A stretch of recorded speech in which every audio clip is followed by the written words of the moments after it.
All right, what's up, guys? It's Friday, so the getting close to the end of week one for marriage maintenance with us. I just want to recap kind of where we've been, explain a couple things, and then tell you what's coming. So, beginning of the week, kind of day one on Sunday, we're talking about three areas to connect. This is kind of the 30-day challenge part of this. Is that every day for 30 days we want to married couples, we want you to connect in three areas: spiritual, emotional, and physical. We talked about that a little bit. We're going to explain that or really kind of dive into that in the days ahead.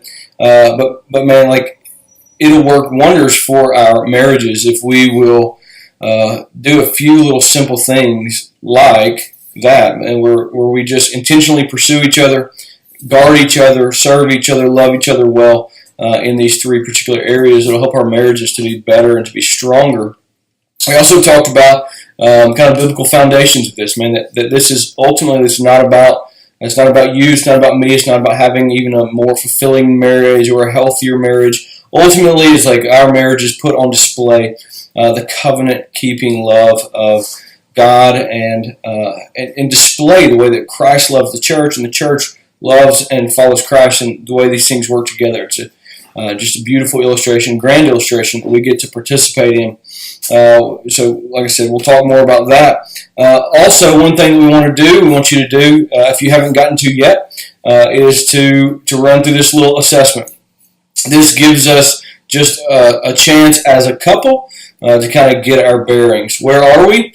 Not just where one of us thinks we are, but where both parties come together and say, yeah, look, this is where we are. And the whole point of this is to identify areas of concern. So if you rate any of these particular areas, really less than a 5, then take note. This is an area to start praying through, and we'll deal with next week.